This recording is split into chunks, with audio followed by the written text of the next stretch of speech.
right. I'm in Miami. Yeah, it's giving Miami, isn't it? Like I was saying, I should be in this shirt, in like wearing this shirt with a patent leather, like burgundy, like mini skirt, and then like burgundy wedges because I'm still about that practicality. If you're going to be walking, in a heel, like at night, don't wear no like spindly thing if you're gonna be traipsing around. The assumption is you're bar hopping in Miami, but anyway, or club hopping, whatever. All right, so welcome to my channel. I am Lauren, and if you're returning, welcome back. Today we're going to be talking about my thoughts on looking forward this year at Ferrari, what Lewis Hamilton's going to do, what Leclerc is going to do, what Ferrari, the team, is going to do, and the fact that generally I'm interested in Formula One again. I have always been interested in Formula One. Well, not like always, but I'm saying since I got into Formula One, I have been interested in Formula One. And, one of the things that got me is I really miss when some of the characters left. Like, I loved Sebastian Vettel. Just as a personality, as a person, he just had a good vibe and managed to like not be dramatic but be funny. It's nice when you're competitive, but like you have your competitiveness like in the right ways, and you don't like ruin everyone's good time because you can never get out of it, like some people who drive the angry male cow car. That's the same color as this shirt. It's just sometimes I like when drivers have like good personality, something unique, something interesting about them, something that like it defines them outside of the sport. So of course Hamilton is going to be a fave of mine. And yes, I know you probably assume that if you haven't seen these videos before. And you know what? Yeah. I'm really excited to see what happens this go round with Lewis and Ferrari. This is the preseason. The testing is shaping up to be like a little match made in heaven situation, because we're seeing Ferrari actually making changes, like making the quick changes that Lewis is requesting, like things with the pedals. I actually think the crash that he experienced was good. Like my reaction was like, I wasn't like, yay, he's crashing, but like I was also like, okay, he's finding the limits of the car. Like he clearly knows what he did to get there, and will at least be, able to not do that again, or not make the same mistake, hopefully. And I also think about the fact that Ferrari leadership has changed, and I'm excited to see how, like based on the tests, I wonder what the dynamic between the like strategy, the team strategy, and Lewis while he's driving. I'm interested to see how the radio conversations go. I'm interested to see how strategy for tires and when to come in, when not to come in for the pits, how this plays out. Because what I'm seeing is that Ferrari seems very, very much respectful of Lewis's insight and his technical understandings of the car. He has been a champion racer, like the winningest racer for pretty much his whole F1 career, the vast majority of his F1 career. And someone doesn't get to be that level of consistently excellent by just car. That is, he takes the notes in his notebook. He, brings expertise from one car to the next, 1 year to the next, and he adapts. I think people don't remember that he entered Formula One at a later age. I don't know if it was 22 or whatever it was, but at a later age than the average entrant into Formula One. So he had more time honing and practicing and kind of getting really good at adjusting to cars that were not at the Formula One level. And now, there's this almost kind of narrative that he's not technical enough and that he can't adapt. And honestly, I just think most commentators, F1 commentators and fans are just, they're just projecting and what's the word? Shooting at the hip and kind of silly season gossiping. And look, I'm all for some good banter and back and forth. I like a good F1 meme channel like the next person.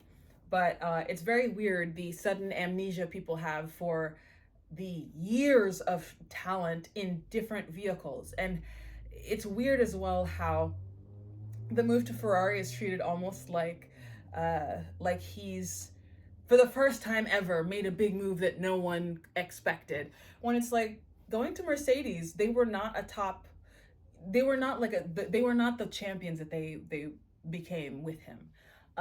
You know, Niki Lauda and him together and Toto at the time, like, you know, that became something, but that wasn't a sure bet or a done deal when Lewis made that trade or transition to that other team. And it's just really interesting when you look at, you know, you're getting like the same level of like buzz around his move to Ferrari, which is also why I chose the red to here. Like the buzz around his move to Ferrari is like, it's as if, you know, I have two thoughts on it, so we'll get to that. But the initial hype was like, how's he gonna function? Does he know how to rebuild himself and connect to a new car? And it's like, yes, this is his job. The same way you have to learn a new program or a new system when you get your job and you have to go and train and, you know, and eventually you learn it because you're there to do a job. Lewis has done that. Lewis has brought it over the line on 3 wheels, y'all. Like, he can do this.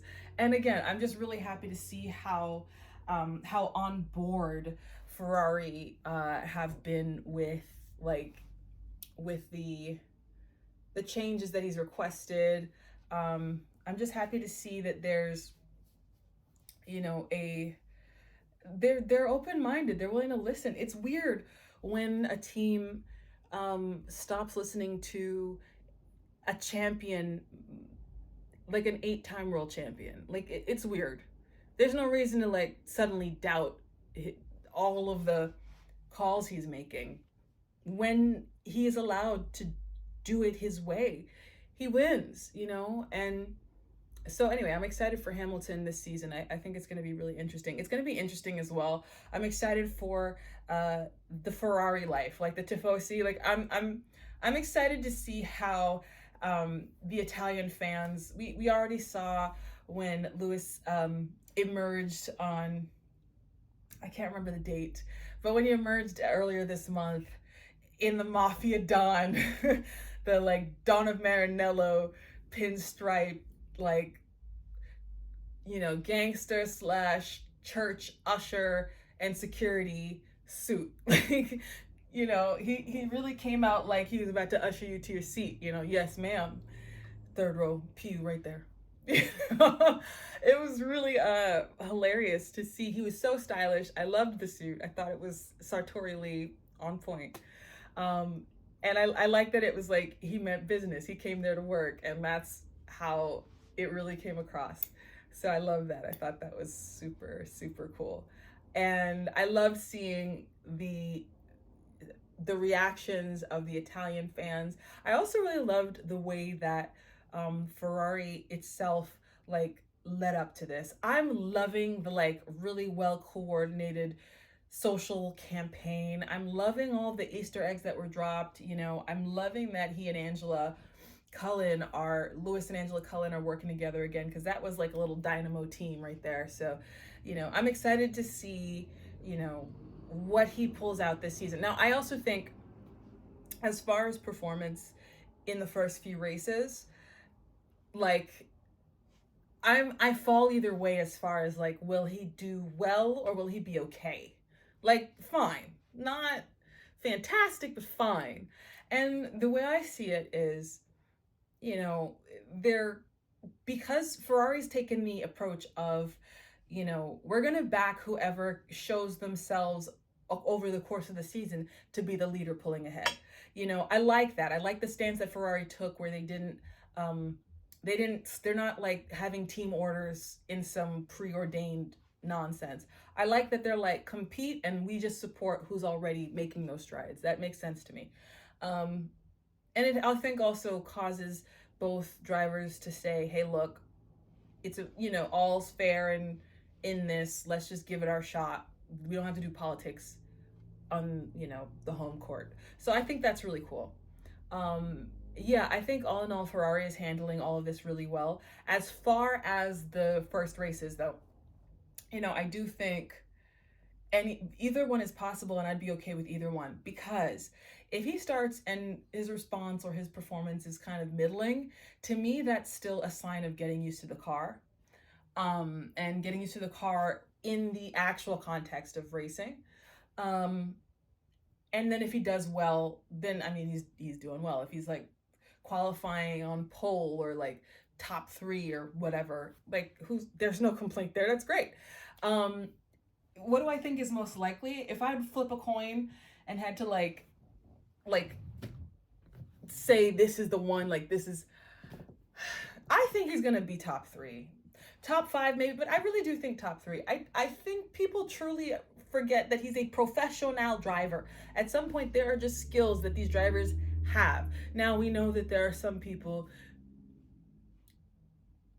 who switch teams and just lose all passion for the sport and disappear. And we lose their wonderful smiles and jolly personalities, at least intermittently. But, we still have, can you tell who I'm talking about? He's Australian. Anyway, we love Danny Rick, and he's great. But like, I just think Lewis will pull it out, and in before y'all say anything weird. Like, don't get weird about it. I mean that in the most technical driverly sense. But yeah, I think he'll do a great job, and I think he'll top. I want to say top 3 it because I want to like put it there and just say, like, I believe that's actually possible. In like the first 5 races, I believe he could podium. I do. It's like top 5 though. He'll top 5. I mean, I think Ferrari is at the point where they're like, listen, we got to win. We will be kicked out of the country if we don't. So they're going to listen to him. And on top of that, they also have their own incentives internally as a team for, their engineering, and, they've got to, and also the FIA needs this. The FIA needs some like goodwill among fans. It needs some classic goodwill, and people love Ferrari. Ferrari is Formula One. So yeah. Also, final thoughts on the season and generally on Lewis Hamilton's move to Ferrari and his time at Ferrari. Okay, final 2 thoughts. Yes, I have to say it again.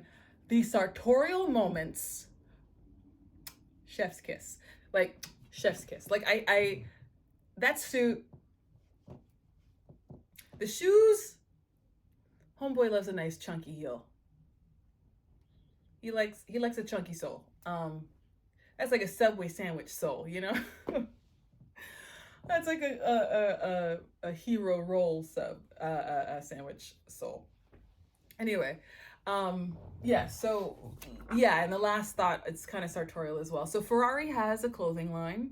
They also have accessories and so backpacks, sunglasses. Like, they have a whole lifestyle brand. And as we know, Lewis is a designer. And from what we can see with the rollout, the campaign, the way that Ferrari has taken so much care to put true storytelling in their marketing to like unveil the new era with Lewis at Ferrari, tells me that they're also looking to breathe new life into the brand beyond just saying we got a new driver. It's to breathe new life into their style, their energy, the marketing, the PR, the way that they come across to people. And, Lewis has designed a number of sold out collections. And so it's just my random side thing where I'm always a fan of people who like have really great design game on the side of whatever excellent thing they do. See Lenny Kravitz as an example. They need to have Lewis design for the Ferrari lifestyle brand. Like, bags, clothes, accessories, sunglasses. Like, Lewis needs to design a pair of Ferrari sunglasses and wear them at the track. Excuse my language, but he needs to. Because what is the point of having a designer driver and you don't have your driver design? I just think it, branding wise, I think it makes sense. You know, and then, yeah, I do. I think it makes the most sense in the world, all the sense in the world. So those are my thoughts. I'm looking forward to the start of the season. I'm looking forward to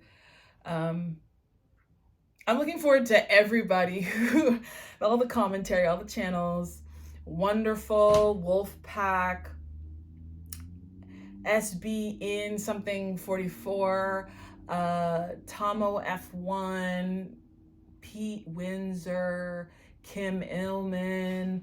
I'm shouting out all y'all. Oh man, the one who like walks into his attic. I can't remember his name, but the one who does the thing. Comment below and let me know.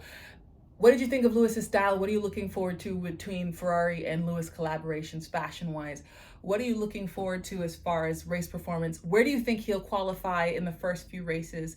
And then also like comment below some of your favorite Formula One commentary channels outside of just the regular Formula One channel, which we'll all reference at some point. And, you know, please do like this video, subscribe to the channel because I will be doing updates. I talk about Harry and Meghan. I talk about lifestyle and etiquette, manners for men, for women, for everybody, young and old, etc. I talk about like interesting stuff. So be sure to also check the links in the description for my novels, the Rafe and Rose novels, the Rafe and Rose series. That is The Death Letter and World on Fire. They're in the description box, as well as all of my social links. And stay tuned because I have some cool stuff coming up for you this year and I want you to see it. So until I see you in the next video, be sure to like, subscribe, rewind, replay this one, share it with your friends, and then comment below and tell me all about it. All right, I'll see you in the next one. Bye.